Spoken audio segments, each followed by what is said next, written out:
Bom, boa tarde, pessoal, tudo bem? Como vocês podem ver, né, para quem não me conhece, vou fazer a minha piada infame, né? Se alguém rir, por favor, eu agradeço se alguém der uma risada.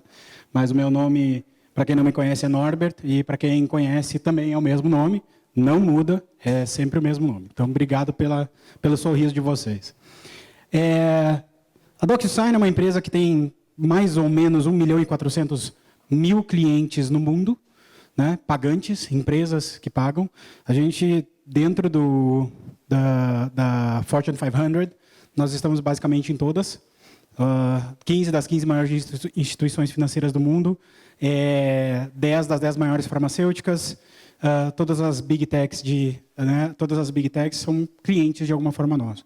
De uma maneira geral, mais ou menos 1 bilhão de usuários no mundo inteiro usam DocuSign pelo menos uma vez por ano, uma vez a cada 6 meses, minimamente nesse sentido. Usuários únicos.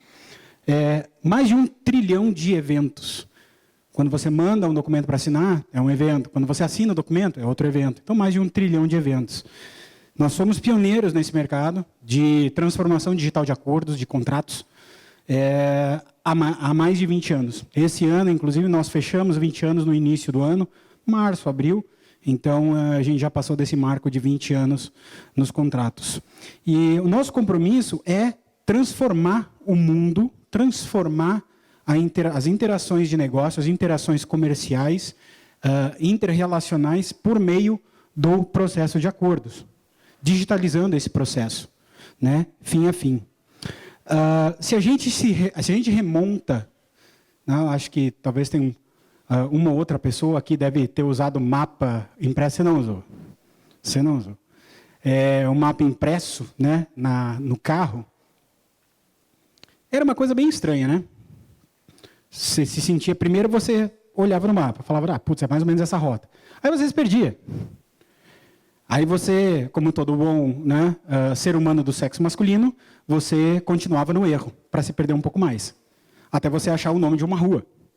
E aí você sacava isso e falava, putz, realmente eu estou perdido para um caramba, né? E vou ter que dar uma olhada no mapa, paro a minha vida inteira para olhar o mapa.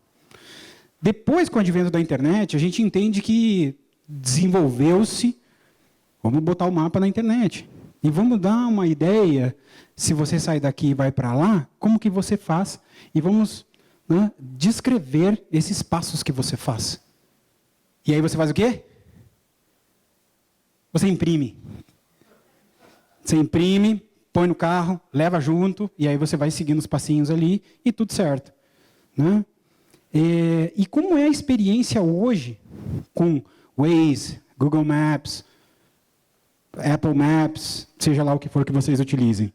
É um processo 100% concebido de maneira digital. Ele é um processo que ele foi pensado de maneira digital. Quando você abre o Waze, ele te dá a tua rota, te dá provavelmente a rota que você vai fazer em função desse horário. Ele te diz, se você sair agora, você ganha 5 minutos. Você programa o que você quer fazer. Você pode dar uma olhada, ver se, putz, estou sem gasolina. Vou ver qual é que é o posto mais barato, mais perto. Né, o quanto tempo leva para o meu posto, porque o frentista é meu brother. Comer alguma coisa. Teve uma situação muito inusitada, bem legal, no México, acho que foi no meio da pandemia ou logo antes da pandemia, que o Burger King começou a rodar com motoboys, falando, olha, esse QR Code aqui, você acessa o aplicativo, se você pedir nesse QR Code, eu te entrego aqui mesmo, no meio do trânsito. Para quem nunca foi para a cidade do México, é São Paulo com o mesmo número de pessoas, 1/3 do tamanho. 1/4. Então, é empacotado o trânsito. E foi muito sucesso, né? Fizeram uma propaganda muito legal com isso. Então, esse é o nível que a gente consegue chegar hoje com o processo de digitalização de mapas.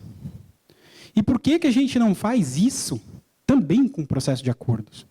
Por que a gente não cria, a partir de papel, um processo 100% digital, concebido de maneira digital, e não mais vou imprimir, vou fazer tudo num aplicativo de textos, vou imprimir e vou assinar. Não, não, Norbert, mas espera aí. A gente já está digitalizado. A gente manda por e-mail. Você só trocou o processo. Você ainda está num pensamento analógico, você ainda está num processo analógico, e você só substituiu impressão e mandar pelo motoboy por mandar por e-mail. O cara ainda vai ter que imprimir, assinar. Não, mas a gente tem aqui um parceiro que faz esse processo de assinatura. Como é que você manda? Por e-mail. E aí ele pode chegar lá, abrir esse aplicativo e carimbar o nomezinho dele. Então, você não modificou efetivamente os processos. E essa é a nossa questão. Como que eu digitalizo o processo de acordos? E lembrando que acordo não é somente um contrato que tem cláusulas legais no meio, que faz alguma menção a alguma lei. Um acordo pode ser simplesmente um onboarding do novo cliente, uma carta de crédito, um paciente num hospital entrando e fazendo o check-in dele. Tudo isso são acordos, aceites, termos, autorizações, tudo são acordos. E todos eles, de alguma forma, se eu for levar a cabo, eu consigo ter um processo judicial pelo meio. Eu vou falar sobre o processo judicial um pouquinho, até para conectar um pouco com a conversa ali do Russo. E eles estão em todo lugar. Esse que é o legal do acordo. Não, Norbert, tem algum lugar aqui que vocês veem que não existe algum tipo de acordo? Quando vocês abrem uma empresa, vocês têm um acordo. Quando vocês fecham uma empresa, vocês fazem um acordo. Quando vocês fazem uma venda online, vocês têm um acordo. Tudo isso são acordos. E como que eu reinvento esse emaranhado de processos e transformo eles em forma digital? Como é que eu transformo uma burocracia em uma burocracia digital? Essa é a transformação proposta. Aonde a gente entende que, em média, as empresas perdem 8,6% do valor dos contratos em função de uma gestão ineficiente. Quem quiser, depois eu posso passar esse estudo aqui da Deloitte, que foi feito, acho que já tem uns 2, 3 anos. Voltando, transformando os acordos, o processo de uma forma mais inteligente, mais fácil e mais confiável. E como que a gente vai fazer isso? Desbloqueando os dados, orquestrando fluxos e potencializando a inteligência desses acordos. Então, quando a gente... Eu gostei muito da palestra sobre smart contracts, né? Eu achei muito legal sobre tokenização, etc. Mas o tio da padaria não entende muito sobre isso. E o tio da padaria fatura 50 milhões por ano. Talvez até mais. Né? Você vai para uma Real ali de Sorocaba, você vai para, como que é, a Copan aqui, né? Acho que esses caras faturam bem. Como que eu consigo capturar essas informações e o que foi acordado com ele, saber qual foi o meu SLA, qual foi a minha multa, quando que eu tenho que notificar ele que ele não está cumprindo o SLA, quando que eu consigo fazer esse fluxo, quando que eu consigo orquestrar esse fluxo para eu começar a botar inteligência dentro desse acordo? Quando que eu consigo desbloquear esses dados de acordo para as pessoas, digamos assim, comuns, normais, ou negócios que não sejam negócios voltados para o sistema financeiro brasileiro? De uma forma geral, todo o fluxo de acordo ele passa por todos esses passos. Sejam eles automáticos, sejam eles com alguma incumbência humana ali no meio. Quando você gera os acordos, muitas vezes você gera ele sem saber se o dado está correto. Se a pessoa colocou... o meu nome é um nome muito simples, né? Norbert. Então já veio Normélio, Norman, Norton. Então, imagina, Norton Otten.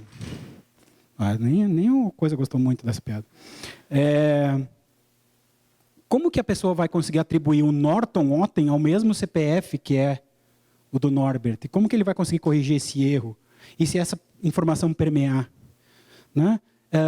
Se eu gerei um contrato de venda ou de compra de serviço em São Paulo, eu tenho os mesmos termos, as mesmas cláusulas para o contrato de compra de maquinário vindo de Manaus?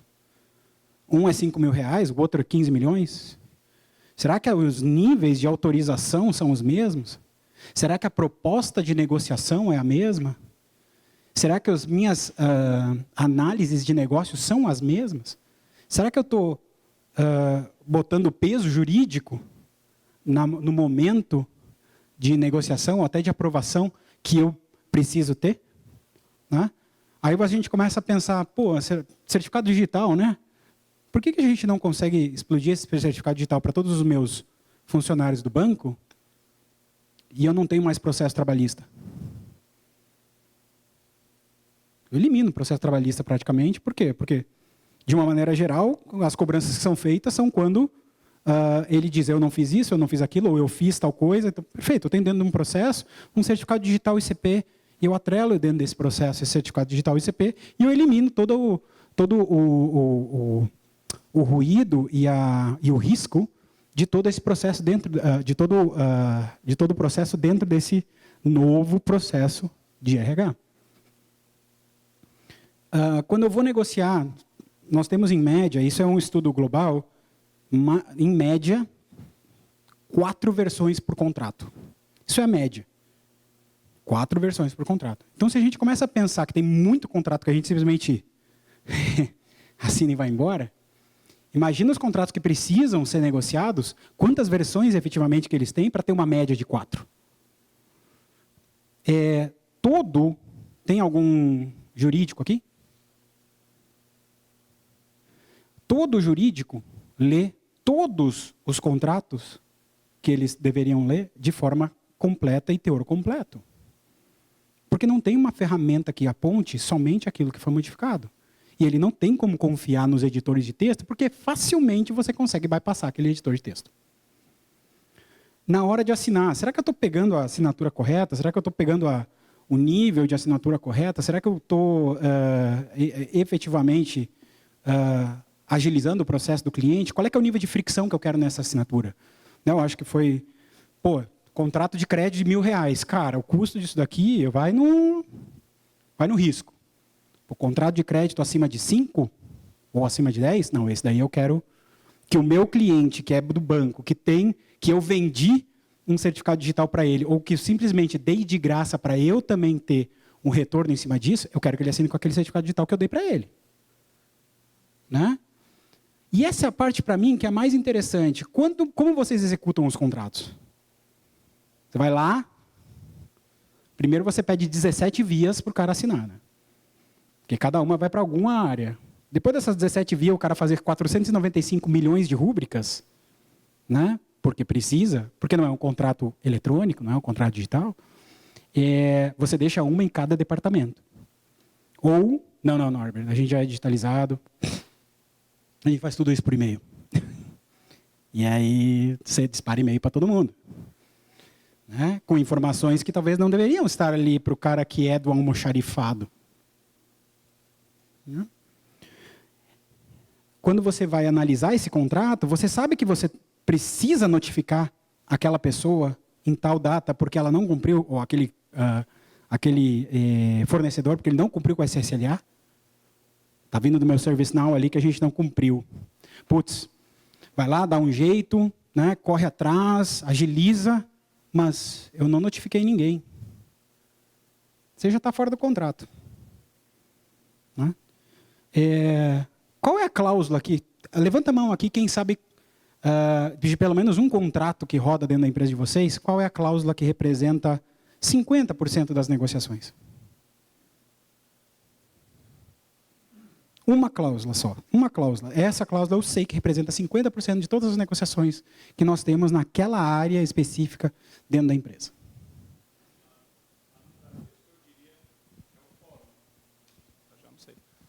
Para nós, eu acho que é o fórum, principalmente quando é uma empresa estrangeira, que ela vai querer cláusula de arbitragem lá em Delaware, Nova York. Para nós, eu acho que é uma questão de fórum da jurisdição do contrato. Quanto tempo isso impacta na tua negociação? Não tem um dado exato, né? Você não consegue chegar para a diretoria e falar assim, eu mudei essa cláusula, mudei o processo dessa cláusula, a gente ganhou 75% de tempo. A gente não tem isso. Né? E na hora de renovar? Como que eu faço essa renovação? Eu faço ela de forma automática? Eu consigo receber as informações antes? Eu sei que aquele cara me que eu tive um ônus, né? E isso me prejudicou. Obrigado. Me prejudicou na hora do processo do contrato, infelizmente, por mais boa, né, pessoa que era, e eu tive um ônus de 20% do valor de contrato. Teu time de compra sabe disso? Ele tem informação para negociar? Ele consegue trabalhar essa informação de alguma forma? É isso que a gente propõe, pessoal. A proposta aqui é botar o contrato a trabalhar para a gente. É botar o contrato a trabalhar para o negócio. E fazer com que as informações do contrato tragam cada vez mais valor para dentro da empresa. Onde eu consigo falar para o próprio contrato, ao invés de eu ficar eliminando cláusula para negociar mais rápido, para poder fechar o negócio mais rápido, pelo contrário, eu vou botar mais cláusula. Por quê? Porque eu quero saber qual é que é o SLA que ele se compromete. Eu quero poder medir isso para quando eu for renovar, eu conseguir usar essa informação. Eu quero colocar cláusula de multa, sim, porque o DocuSign CLM ele gerencia sozinho essas cláusulas de multa. Eu quero sim colocar o máximo de informação correta, automatizada, o máximo de integrações aqui na geração, porque essas informações corretas elas vão permear de forma correta todo o sistema e no final eu vou conseguir extrair os dashboards corretos para poder chegar para o C-Level e falar: eu hoje consegui trazer 5% de economia em todos os processos de contrato de serviços esse ano, porque eu consegui pegar esses KPIs aqui e montar um dashboard que eu entendesse o que está acontecendo. Na parte de análise, você consegue imputar todas as informações de negócios que você tem. Todas. Você pode dizer que, se for acima de 5 thresholds, né? Tem gente que chama isso de inteligência artificial. Quem chama isso de inteligência artificial, para mim, que eu vejo no mercado, isso daqui é simplesmente algoritmo avançado. Acho que vocês entendem bem melhor do que eu. Árvore de decisão. Se é de 5 mil acima, se a cláusula de LGPD foi modificada, eu dou liberdade para os times adicionarem quais são as cláusulas que eles veem melhor. Eu provisiono também para que, se o cara utilizar esta cláusula que é mais pesada, digamos assim, ele vai ter que ter a aprovação do jurídico, ou vai ter que ter a aprovação de vendas, ou vai ter que ter a aprovação do financeiro. Então, eu consigo trazer um fluxo que ele seja muito processual, de acordo com a necessidade do negócio. Né? Então, se você está negociando maquinário, 30, 50, 100 milhões de reais, você dá um nível de liberdade. Se você está recebendo um paciente dentro de um hospital, você está com outro nível de liberdade. Se você está recebendo um cliente dentro da agência de crédito, você está com outro nível de liberdade. E não necessariamente essa assinatura ela precisa ser online. Você pode liberar essa assinatura para que ela seja offline, para que ela seja no aplicativo, por exemplo, para o time de crédito rural. Não, vou lá e coleto, já tiro a foto, já faço umas verificações, já adiciono a documentação automaticamente dentro do processo, já fico com todas essas informações ali. Ou então, não, putz, eu quero, né, como foi comentado, eu quero uma verificação de identidade aqui. Quando a gente fala da sinergia entre Dynamo e DocuSign, a gente vê que como que você vai gerir não só a parte de assinatura, mas até a parte de aprovação. Não, meu amigo. Você aprovou esse contrato aqui via DocuSign com o ICP Brasil. Então, você tem o ônus da prova de provar que você não fez. Ou até na parte da execução, quando eu vou executar com o terceiro, quer dizer, eu assinando do meu lado e eu exigindo que ele, no retorno da confirmação, no retorno da notificação, ele assine também com o ICP Brasil. Então, aqui a gente explode as possibilidades, especialmente pensando na área financeira, a gente começa a ver que é um ganho gigantesco a gente poder prover gratuitamente para o cliente, para o correntista, a possibilidade de assinar documentos com o ICP Brasil, porque o ganho é meu. no meu processo, eu ganho muito mais do que o custo que ele tem fazendo 2 ou 3 documentos por ano. Né? Reduções de maneira geral, redução do tempo de resposta em até 20 dias, nós estávamos conversando no almoço, né? A gente teve um cliente aí da área de fumicultores, de cigarros, etc. Eles conseguiram reduzir de 45 dias para 5, né, na verdade, porque 5 dias úteis, né? Para 7 dias o tempo de assinatura médio de contrato. Isso porque toda a parte de geração e toda a parte pós eles não automatizaram. Só a parte de assinatura dentro de um fluxo integrado. Em média, $40 por contrato, né, de exposição ao risco. Quer dizer, cada contrato trazer um retorno de exposição ao risco de $40. E uma centralização de todas as informações que são o mínimo denominador comum de todo relacionamento comercial, que é o acordo do contrato. Eu convido vocês a testarem algumas ferramentas de mercado que tem QR Code, né? O que vocês conseguem extrair olhando aquele hash e replicando alguns numerozinhos daquele hash. É por isso que a gente não disponibiliza nenhum tipo de QR Code, a não ser que o cliente monte, ou a gente suporte, obviamente, o cliente a montar, porque essa responsabilidade a gente precisa se eximir dela. Se vocês querem fazer o que vocês querem com a plataforma, vocês fazem. Mas eu não vou expor a plataforma e expor vocês gratuitamente dessa maneira, gerando o QR Code para que qualquer um acesse. E o pior de tudo, com o link do QR Code ali, com os hashes, né, com os números de hash ali, exatamente de qual que é o hash do documento. É bem fácil da gente hackear isso, né? E aí qualquer um ser vivo na face da Terra consegue pegar as informações do contrato. Bem legal. 83% de aceleração no ciclo de vendas em função dos processos, um aumento de vendas concluídas em até 7%, integridade dos contratos firmados com maior controle no conteúdo e nas edições e nas alterações. Né? Quantas vezes, talvez vocês já tenham chegado nesse ponto, em algum momento, mas o advogado fala, cara, esse daqui o cara modificou e ele não marcou o vermelhinho lá, ele não marcou nas modificações que ele modificou o contrato. E passa. Né?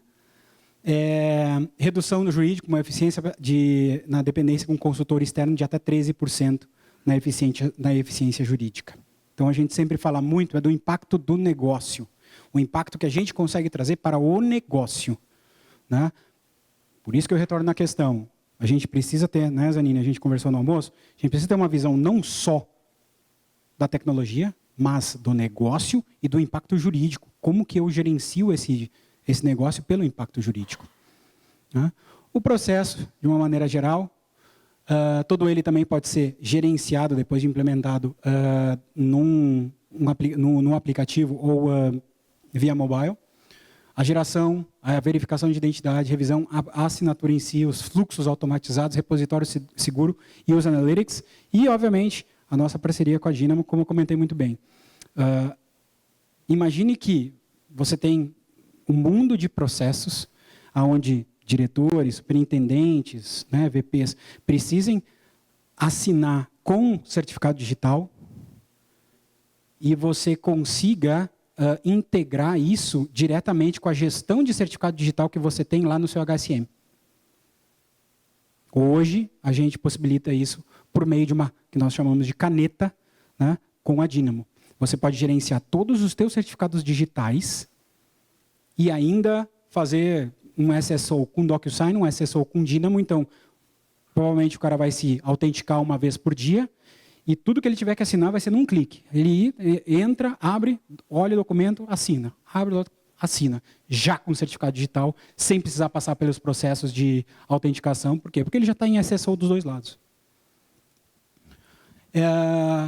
O impacto econômico total de DocuSign CLM, né, a gente vê, de novo, 83% de redução de tempo de contrato, 4 milhões em custo de processamento de contrato e um aumento de receita de quase 339 em 3 anos. Isso aqui foi um cliente nosso, caso também de financeira, sobre alguns casos de uso que ele implementou. Já implementou alguns mais agora, né?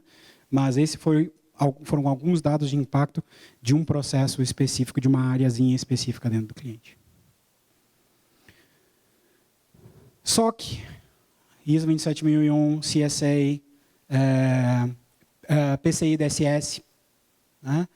E muitas outras que, se vocês quiserem entrar no site da DocuSign, pesquisar por STAP, S-T-A-P, vocês conseguem baixar todo um dossiê, como se não me engano, é que ele muda bastante, né? Mas 144 páginas ali de certificações que nós temos. Tá? Nós somos o maior provedor de solução para acordos e para documentos do governo americano, né, de processos de acordos, processos de documentos com assinatura eletrônica. Então, se as forças militares, né, Casa Branca, etc., nas utilizam, eu tenho bastante confiança. Temos um report, ou vocês mesmos podem tirar, a partir do momento que vocês tenham acesso à plataforma de vocês, informações sobre o quanto que vocês estão contribuindo para um ambiente sustentável. E isso pode ser feito, inclusive, departamentalizado, dependendo de como vocês façam essa utilização. Então, o impacto ambiental ele começa a ser efetivamente rastreado. Vocês conseguem trazer esses analytics e falar assim, ó, está aqui financeiro, está aqui operações, está aqui ESG. Isso é o DocuSign, pessoal. O DocuSign com o Dynamo, a gente vê uma parceria bastante forte. A gente entende que existem dois grandes mercados a serem transformados com essa parceria. Um deles é o mercado financeiro, especialmente pela questão jurídica, né? Tecniquez, né, questões de integração, etc. Mas quando a gente pega a assinatura digital, a gente entende o jurídico dela, onde não importa se a pessoa foi, aquela questão que você trouxe, né? Ele foi coagido, etc. Juridicamente não importa. O juiz vai falar assim, entendo, ok, processa quem fez, porque você vai pagar por essa. De qualquer maneira. Né? Então, a gente vê que cada vez mais nós nos blindando, aquilo que também alguém falou aqui, não existe solução de segurança 100%, né?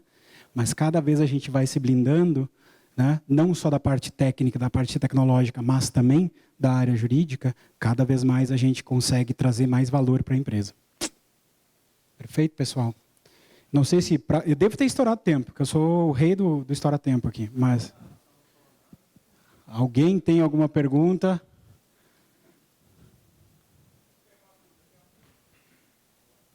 Assim, um slide lá que você mostrou, deu a entender que o DocuSign CLM, ele toma um monte de ações, analisa suas cláusulas, processa sei lá o quê. E a minha pergunta é sobre LGPD. Né, porque, teoricamente, você está analisando o meu contrato, né, você está olhando ali as minhas cláusulas e você está tomando, de repente, algum tipo de ação, ainda que eu queira, mas o contrato não é só eu, né, o contrato é eu e mais uma parte externa, ou mais partes externas. Né? Como é que fica a questão de LGPD, processamento em nuvem de vocês, por favor? Primeiro, todos os contratos que são assinados com terceiros, você pode colocar o termo de aceite que você quiser. O termo de aceite não é meu, o termo de aceite é seu. Segundo, eu não sou um controlador, né? Eu sou um gestor de uma plataforma. Então, os dados ainda são seus, sempre. Estão na minha plataforma, isso. Só que eu tenho chave encriptada para cada uma microsessão. E ela tem um tempo de validade. Então, o que eu quero dizer com isso? Se eu te mando o documento, você fala assim, pô, Norbert, legal, né? Assino depois, fecha a sessão. Eu troco essa chave, e essa chave ela é trocada a nível da sessão, do documento, do usuário, da instância, e vai até lá em cima. Se alguém algum dia conseguir quebrar uma chave criptográfica, ele vai conseguir ver uma versão de um documento num espaço de tempo.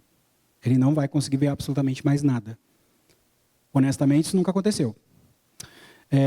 Quanto à lei de proteção de dados, novamente, os dados são da sua instância, só você tem acesso, eu não tenho acesso, eu não tenho como acessá-la. Elas estão sob minha tutela até um certo ponto, porque a chave de autenticação está contigo. Então, dados encriptados sem a chave de autenticação não são nada. Né? Eles são um montão de 1 e 0.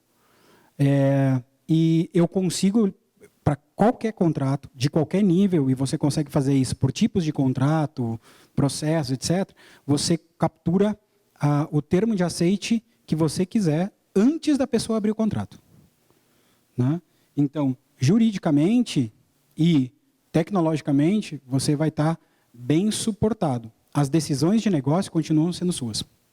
Porque se você decidir não usar o termo, eu te disponibilizo o termo e eu estou te falando sobre o termo. Eu falo, esse termo aqui você consegue se assegurar aqui. Né? Se você não o utilizar, é uma decisão de negócio sua. Talvez por fricção, não sei. Né? O que eu te digo é, 100%, a gente dá 100% de suporte e nós estamos não só de acordo ou conseguindo dar suporte de acordo com o LGPD, como o GDPR, como a da Califórnia, como é que é o nome ainda? California Act, que seja. Né? Mas LGPD não, definitivamente é uma decisão muito mais de negócio do que da própria plataforma. Como que você vai gerir a plataforma do que o que eu consigo suportar você. O processamento é feito em data center no Brasil ou fora? O processamento é tudo fora. Por enquanto. Quem mais? Dou-lhe uma? Dou-lhe duas? Não? Ninguém vai perguntar o meu nome completo, pô? Só para eu poder aqui dar um nó na cabeça da galera. Pessoal, muito obrigado pelo tempo de vocês. Espero que tenham gostado, espero que estejam gostando do evento. Tá?